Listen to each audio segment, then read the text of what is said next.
Today marks the day back in 1865 when Union troops told enslaved people in Galveston, Texas that slavery had ended, that they were free. This happened 2.5 years after President Lincoln signed the Emancipation Proclamation. Juneteenth is our country's newest federal holiday. It was declared in 2021 by President Joe Biden. That means that a lot of places will be closed today. That includes major banks, federal and local offices like the DMV, post office counter services, and mail delivery. Here to help us understand the true meaning behind the day is Dr. Maurice Hobson, Georgia State Associate Professor of Africana Studies. Welcome to the show, Dr. Hobson. Hey, it's a pleasure to be here, brother. All right. How would you explain Juneteenth's historical and cultural importance to someone that's not familiar with it? I would explain Juneteenth as one of the United States of America's bravest attempts to really deliver the idea of life, liberty, and the pursuit of happiness. This nation was founded on a premise of freedom from colonial rule.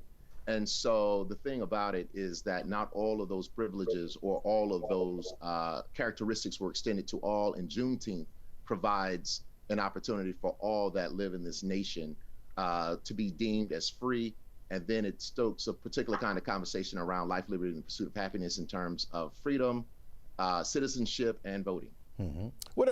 Are there any myths or any misconceptions or misunderstandings about Juneteenth that need to be corrected?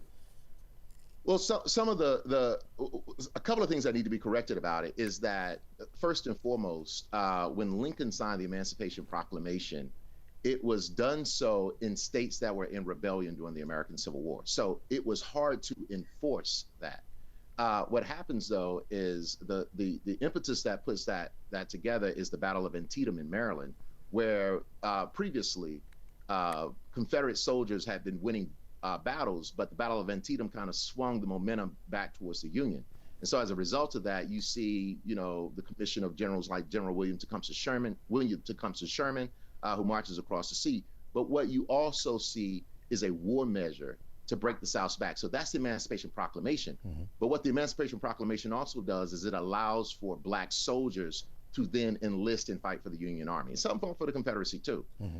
The other misconception around Juneteenth is that when General Gordon Granger brought forth General Orders No. 3 and takes it to Galveston Island in Texas, the thing about it is that Confederates across the Confederate States of America had conspired to send their to move the planter class and the enslaved to Texas because it was on the furthest region of the United States from Washington, D.C. to enforce that law.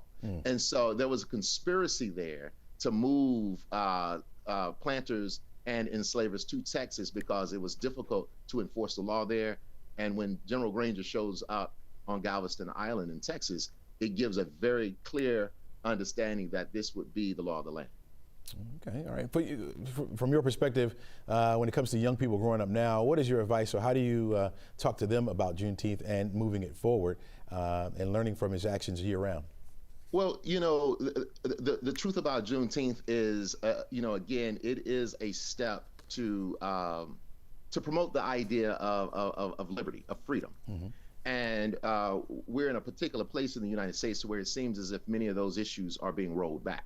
There are issues around immigration, there are issues around voter suppression, there are issues around access to education, access to healthcare, access to economic empowerment. And so with all of this being said, this is a part of the long-standing tradition within the United States that allows for us to see a moment when the United States tries to get it right, and it's a continuous process. Yeah. All right. Dr. Maurice Hobson, thanks so much for joining us. You got a busy day today talking about this pretty much all day long today. Be safe out there, and thanks for joining us. All right.